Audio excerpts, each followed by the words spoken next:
Namo Bhagavate Vasudevaya. Om Namo Bhagavate Vasudevaya. Om Namo Bhagavate Vasudevaya.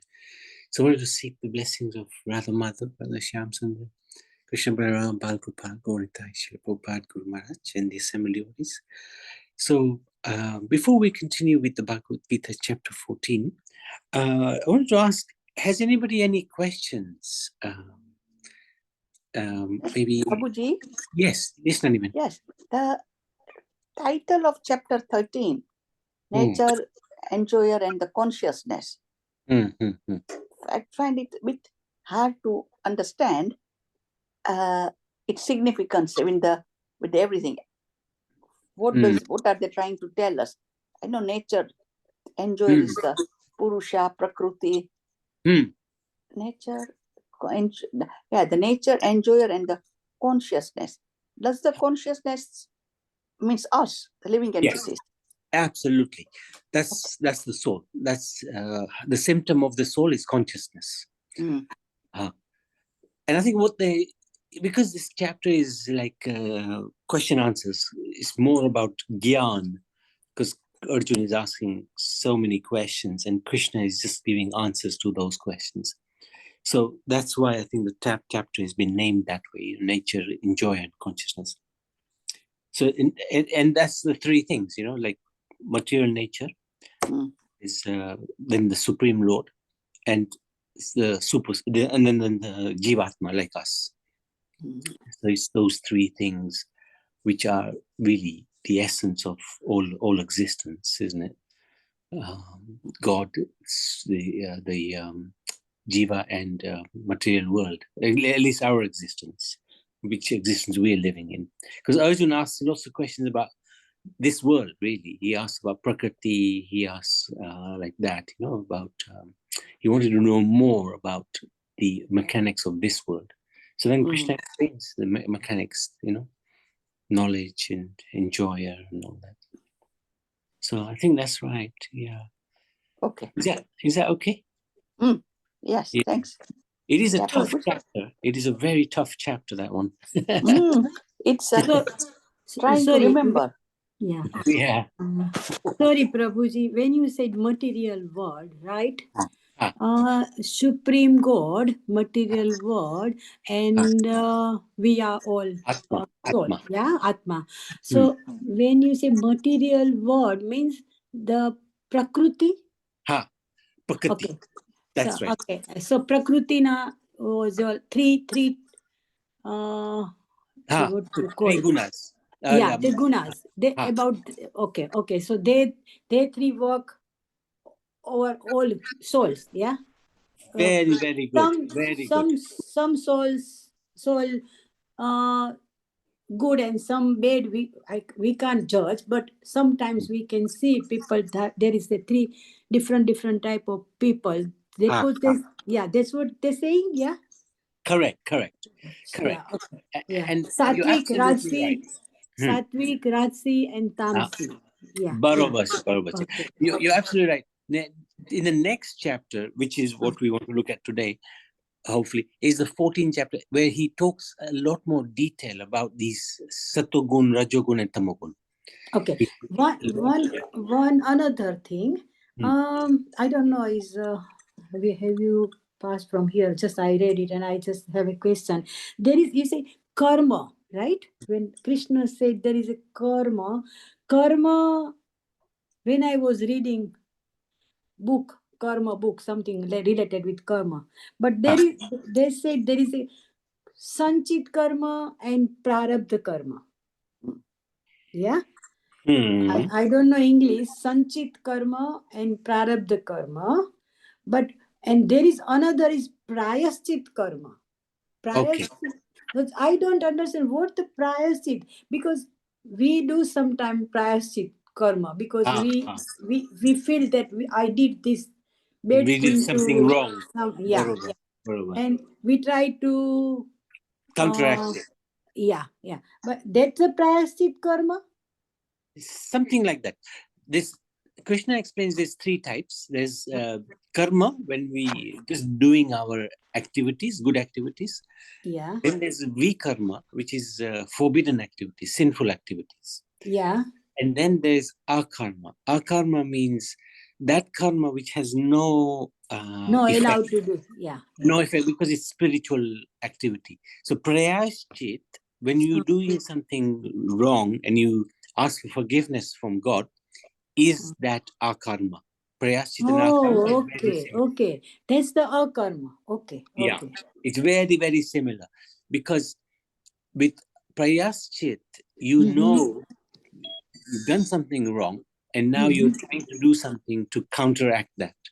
Yeah. And generally, the only thing that will work to counteract is spiritual activity, akarma. They are karma. Okay, okay. I was confused. All karma. Yeah. So I was thinking all karma means we suppose not do that things. That Not was our do, karma. but doing, but not doing. Okay. Yeah. Doing in the sense that Bhagwan nu kam chhe, but it's not considered doing because it's not in this world. It's in a different world. That karma belongs to a different world. Oh, okay. Then they said again, when end of the prarabdha karma, then that time life is over. Is that correct? I understand. I'm not familiar with that. The only time when life is over in this world is when we become like fully God conscious. So our activities, our karma, is all akarma. Then we no longer will live in this world, but we will be transferred to the spiritual world. Oh, so totally world change when the karma change. Yeah. Correct. Okay. Correct. Okay. Little bit I understood. Anyway, I tried to read again and I just. Yeah. No. Let me know, and maybe if you want, you can just drop me a message about these two karmas. I'll have a look for it as well. Okay. Thank you. Yeah. Okay. Thank you. Thank you so much. Very good. Very good. Okay. Yes. Nanvit. Yes. The prarabdha karma and the sanchit karma is not that mentioned in the Bhagavad Gita, but it's mentioned in the Vedas quite a bit. I see. And what are they referring to? I know. Prarabdha, basically, prarabdha is your destiny with what you are born with. What you have to go through in this life. That's your prarabdha. You can't change it. But what Krishna is saying is that it can be changed, isn't it? You can. Yeah. Because remember, there's 5 subject matters of Gita: Ishwar, Jiva, Prakriti, Kal, and Karma. And 4 are eternal, but 1 is not eternal, can change. So karma, we can change our consciousness so that our karma changes and our destiny changes. Definitely can. But in most cases, it won't change because we will just act according to our, consciousness. And in that case, our destiny will be fulfilled. Yeah. But when we become in touch with a devotee, sometimes they say these karmas which are like a seed. Oh yeah, Not sprouted. Not fructified. Yeah. Fructified, yeah, that's what it. Yeah, it's a bit difficult to understand. Yeah. There's different types of sinful actions which they've manifested, those which have yet to manifest. So yeah, that's true. Yeah, that's the reactions yet to come.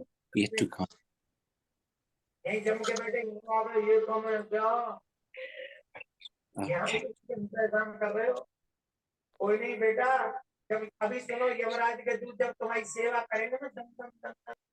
Okay, so unless there's anything else, I'll carry on. We'll start with chapter 14 today. Okay, so this is the 3 modes of material nature. So as discussed yesterday, we looked at chapter 13, which is about nature, enjoy, and consciousness. Krishna hints at the material prakriti, the material nature, and now he gives a lot of detail in the chapter 14. So mode or guna is another word for guna. Sanskrit word is guna, which literally means thread or rope. The three modes influence a person's character, behavior, and approach to life. So, examples are the three modes. If goodness, sattva-gun, predominates, then one will aspire for and generally achieve long-term happiness, even if one experiences temporary inconvenience. So sattva-gun is where we don't look at the short-term gains, we're looking at the long-term. So we are preparing ourselves for some austerity now. Maybe, if you want to become involved in a certain profession, you have to work hard and achieve that through exams and practice. So that is in the mode of goodness. Person who's overtaken by passion, rajas, rajogun, he frantically is seeking immediate short-term gain. And there is not too much expectation out of life other than that. They have a lot of desires to fulfill and they work hard, but it is in order to satisfy their short-term goals. They don't look at the long-term necessarily. On the other hand, the person dominated by ignorance, tamagun, he rarely achieves happiness. He is unhappy now, and through his activities, he'll continue to be unhappy.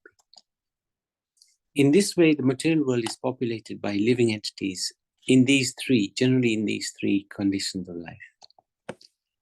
So the thing to understand is that what are these three modes, right? I.e., sattva-gun, rajogun, and tamagun. We need to understand that.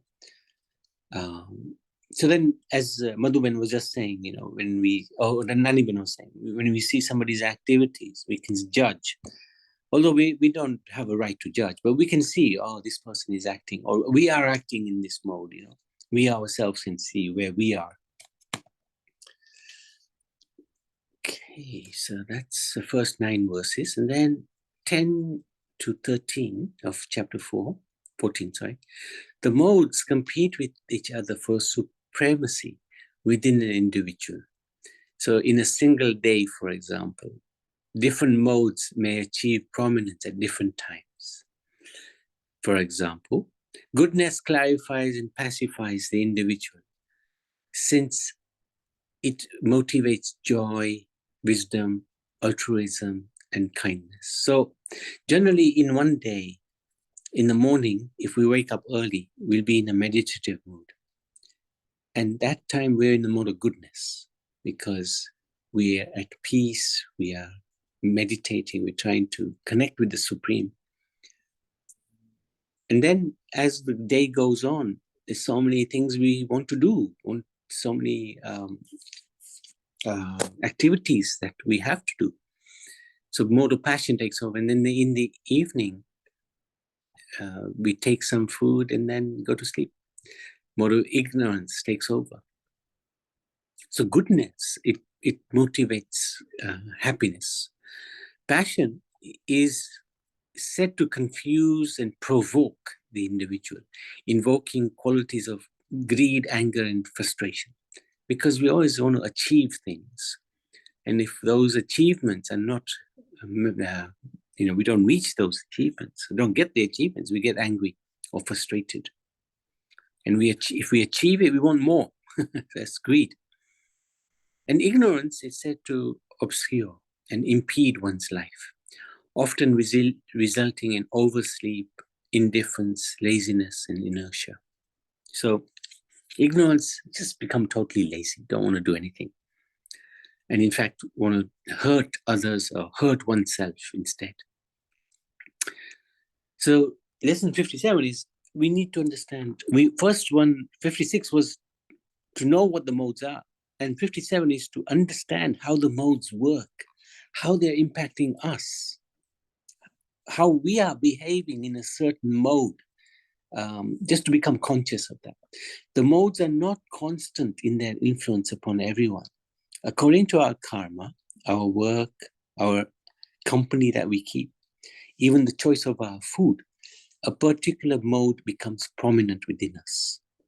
So, if we keep company with those who like to drink and smoke, eventually that company will have an impact on us. We'll start drinking. Maybe we'll start smoking.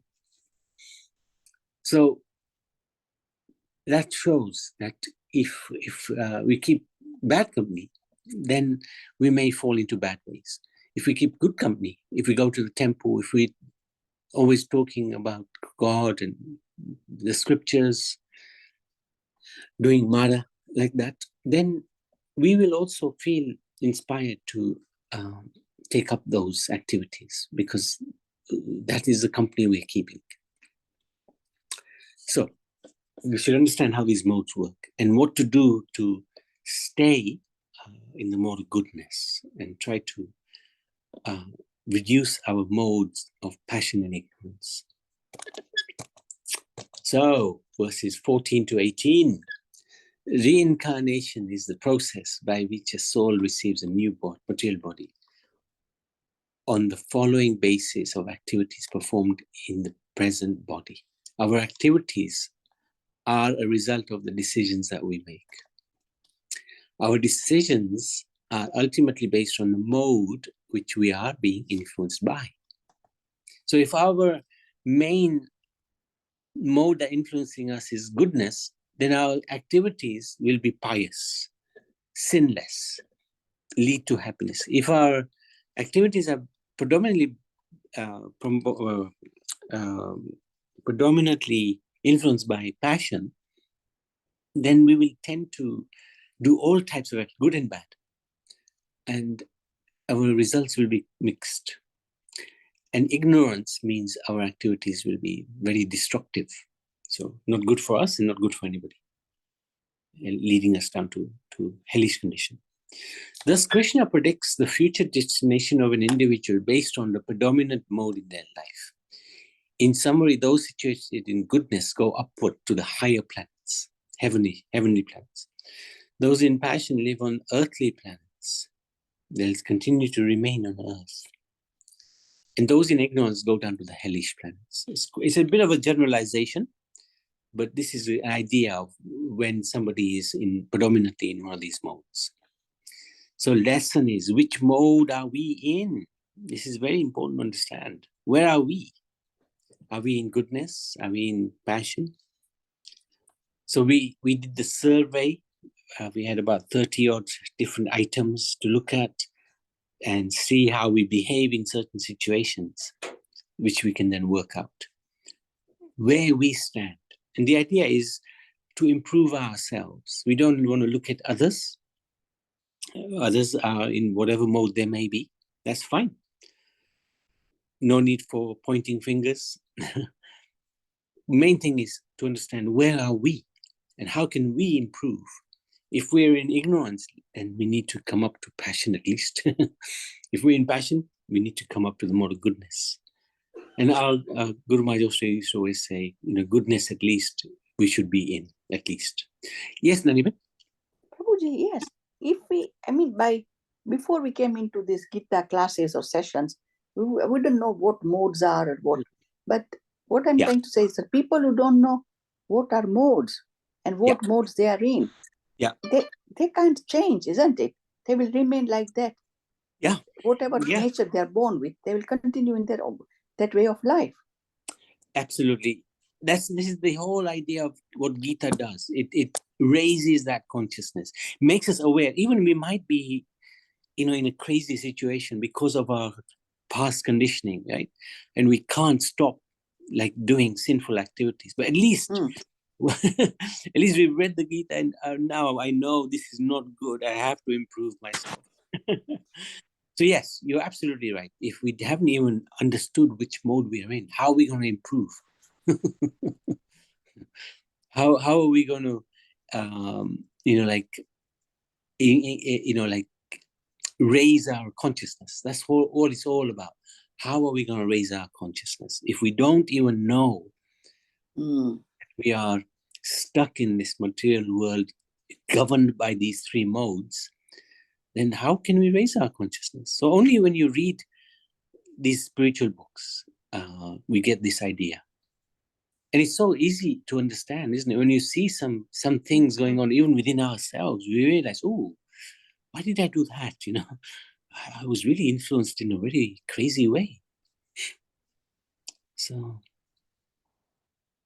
it's easy to understand after reading the Gita that we need to improve our consciousness, our behavior, you know. So, because most people whom we have known are not in contact with Gita or with Shastras, or then we have seen them from the beginning when we were young to when we are getting older. They are not changing, they remain the same because they have not been in contact. So they will continue in their habit into the next life or fall down. This is it. It is. Most of the people, I mean, not most, I can't say what percentage, but people tend to stay in wherever they are born with, in that sort of scenario or life situation, unless they come in contact with devotees and change and think about it. But I think it all depends on the modes, isn't it? It does. The modes may prevent you from becoming like that, changing. Yeah. I mean, most people will not change, you know. Even we will, to a degree, struggle to change. Right? Even we know it, because material nature is very strong, you know, very, very strong. So we may have a theoretical understanding, but our practice may not be living up to the standard. Because this material world the modes are very, very strong, very, very, very strong. They can keep us completely bound, unfortunately. Understood. So we can, we also have got that tendency in us, in spite of attending sessions and learning a little bit. But it doesn't mean that we are perfect. Correct. And the good thing is to having the Gyan gives us a platform where we can try to improve ourselves. And this is the beauty of Krishna, you know. If we know where we are wrong and we approach him and say, look, I know, my dear Lord, that I'm going in not the right direction, but please kindly assist me. That is the help that we need. Only he can help, you know, nobody else can help us. Even we can't help ourselves, you know, but he can help. And that's where he does help. That's where he, you know, like if we sincerely pray to him for assistance, which we can, because we really are fallen. So, you know, we can really sincerely pray, then he will always help us. So this is what they call making a weakness into a strength. Our weakness is we are, you know, very fallible in this world. We have so many weaknesses, but that's our strength as well, because we can really approach the Lord and say, my dear Lord, I'm just crazy. Please help me. So we're turning that weakness into a strength, because that prayer, Krishna will see the sincerity, say, yes, I can see where you are at, and I will help you. So. And that's why when, I don't know who was talking, and Ben, what who is, and he said that people are not aware for Gita and everything, but depends what sort of environment they got when they were young. Sometimes some schooling time. Where I remember when we were in a primary school, we don't know about, you know, this big thing, Gita, what's Krishna saying. Just our parents teach us to do the chanting. Sometimes they every day when they sit for prayer, they force us to sit with them. But when still very young age, we just sit down and pray, close the eyes, and then again we try to see what other people is doing. But these all little things, I'm talking about my experience, that little things, when the children grown up, it's work different way. Yeah, correct. If they conscious about religious or some good thing, when they read, and then this small thing come up more and more in our consciousness, in our consciousness. You know what I mean? Sometimes in a school, our every day we do small little prayer. Yeah. Right? Beginning of the school, we have to do small prayer. Then depends on the school. Sometimes we have to say, we or anybody, each class, one person can say something little bit about religious, next day something about politics, what's going on, newspaper. These all things makes our children to, when they grown up, they become more conscious about our religion. I think Well done, well said. I agree. so. That's why if when I go in temple, and always I request them to bring your children. If you don't bring your children, no matter, but you give them a small chance. Background for our religious, our culture, our what. That's all we need. More, very important, very important these things. But આપણે કહીએ ને કે નાનું બી આપણે નાખીએ તો એ એક વખત ઝાડ થાય ફૂલ એમાં.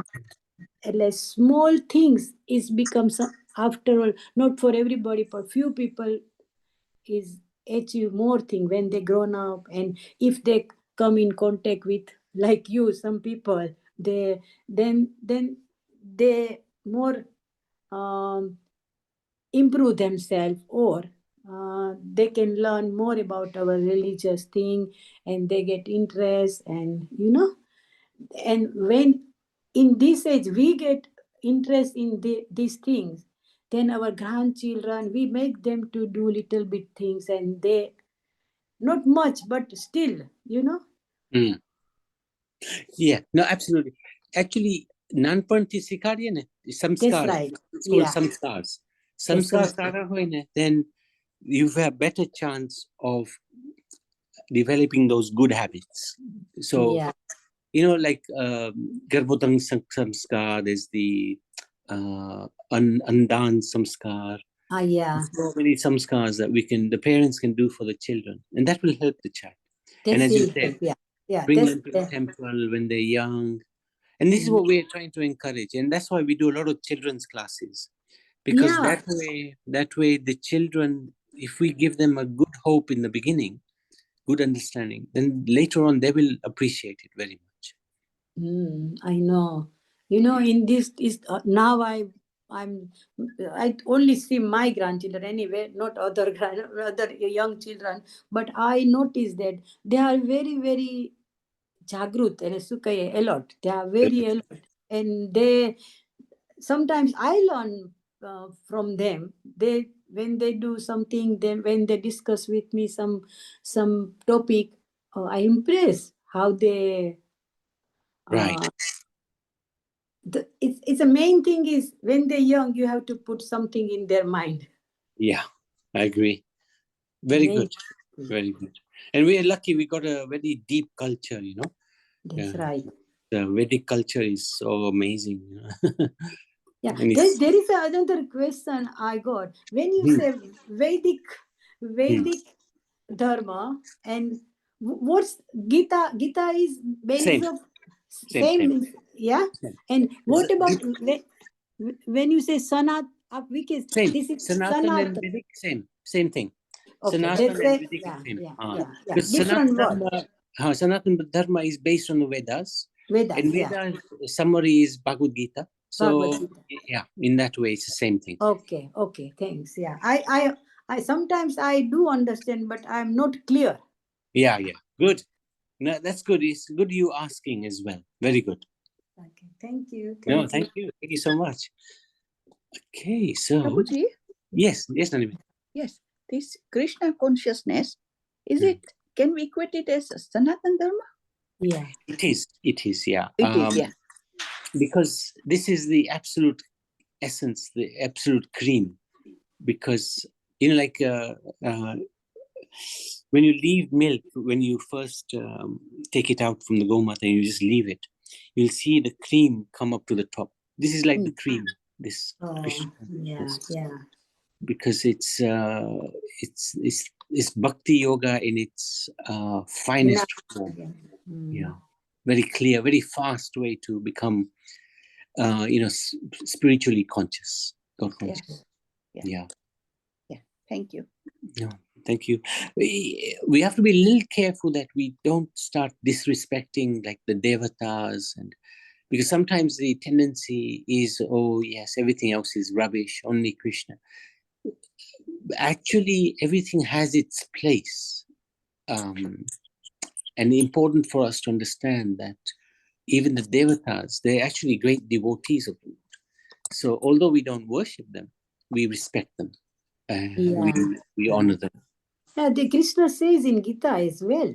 Yeah, some devs and all, like Brahma, Vishnu, not Brahma, Vishnu, but Mahesh, Brahmaji, Manu, they all, or another devtas, Surya, Chandra, they all created by Krishna, isn't it?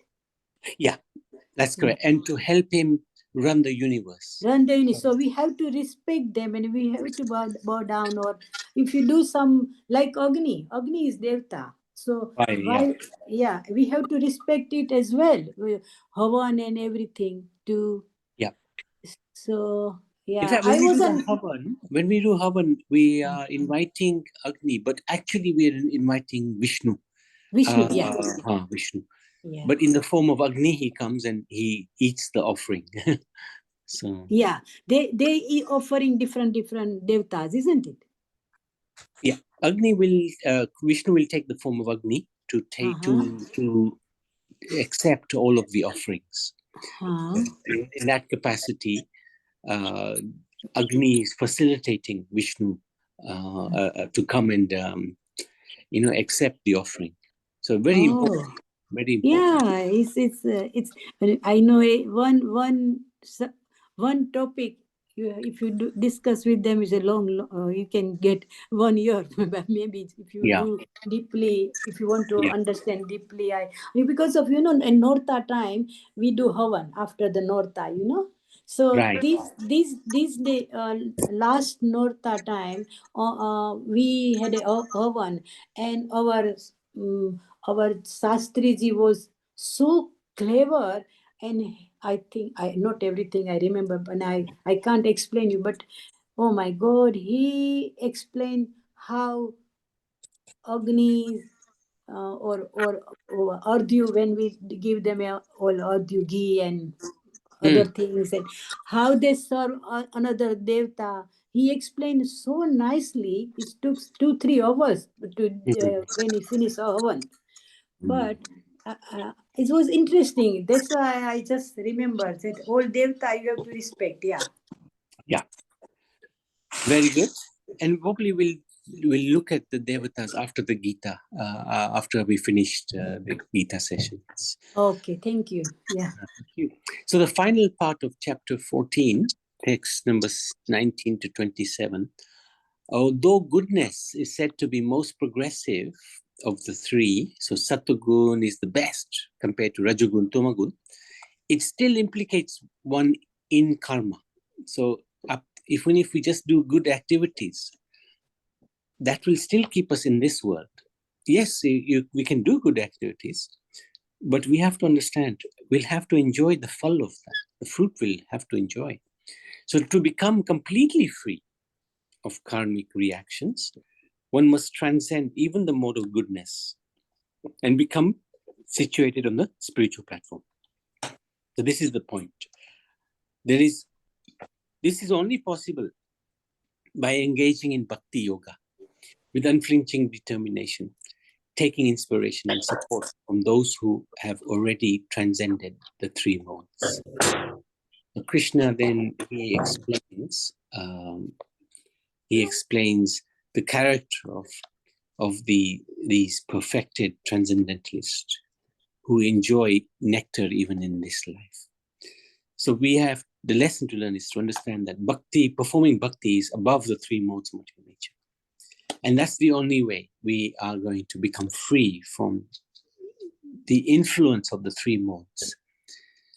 And every act that we do can become an act of bhakti. And the easiest example is prasad. When everybody has to eat, but we can eat food in the mode of ignorance, that's meat, not good. We can eat food in the mode of passion, onion, garlic, not good. We can eat food in the mode of goodness, fruits, vegetables, like that. That's fine. But even that is not good enough.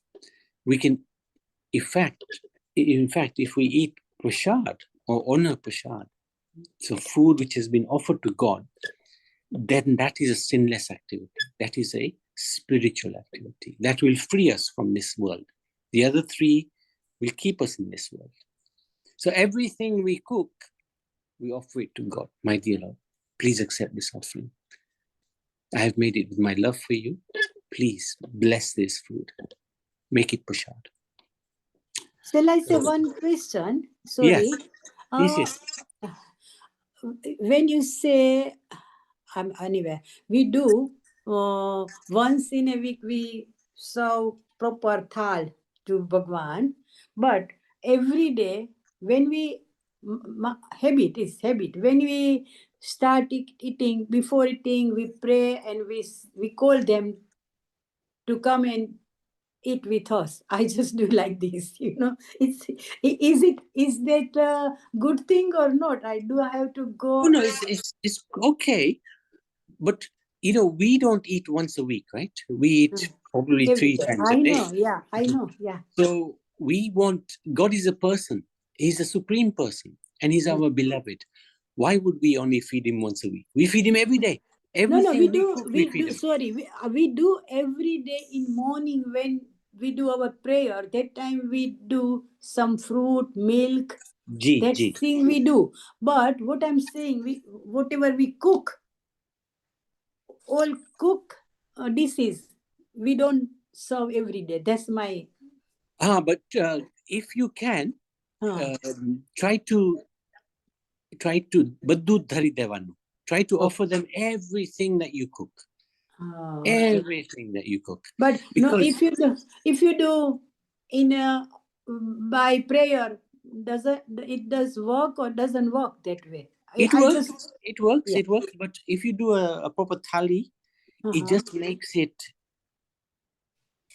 It makes it very personal. It makes it very personal, and it only takes few minutes. I know, yeah. But honestly, sometimes there is a garlic or onion, so I don't yes, like. try to avoid eating those foods if you can.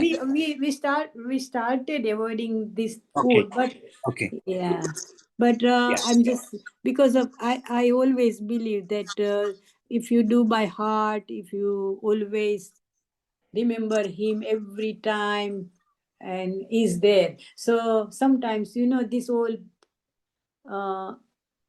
kriya, what you say, but so go and so thal, make a thal and do. I don't do every day. That's why I'm asking you. You have to do if this you can. If you are able to do it, do try. And because that will just the more we do, the better our consciousness becomes. Yeah, I know what you mean. Yeah, it takes a little effort, but it's worth it. It's worth it. Thank you for sharing. Thank you very much for sharing. Okay, so we can stop there unless there's any. Prabhu, yes Prabhu, what's the Mataji say? I want to discuss more about that one. This is the same problem with me also. Right. Yeah. So give me a good lesson and good things. I will discuss in different time. Yeah. Well, one day you come home, and we can talk through that. Yeah. Okay. Yeah, definitely. Very important. This is very important. Very important. Yeah, it is, because actually it can change one's consciousness completely. So this it's very, very important actually that we treat God like in a center of our lives. And if we are eating and he hasn't eaten, then we should feel a little bit sad, Oh, God hasn't eaten. I'm eating, but I haven't given him anything to eat. Yeah, this happened to me sometimes. I don't. Yeah. And that's why we need the association. This association, we are improving and everything. And that's important. It's Mataji said before. Before you don't know, now is no, because we need the association. So if we include any association, then we improve ourselves. Yes, correct. Yeah, very, very important point. Yeah, no, thank you. Thank you. Hare Krishna. Thank you so much. Anything else? Anybody else? Thank you for the interaction. Was amazing today. So thank you very much, everybody. Srimad Bhagavad Gita ki jai, chapter 14 ki jai.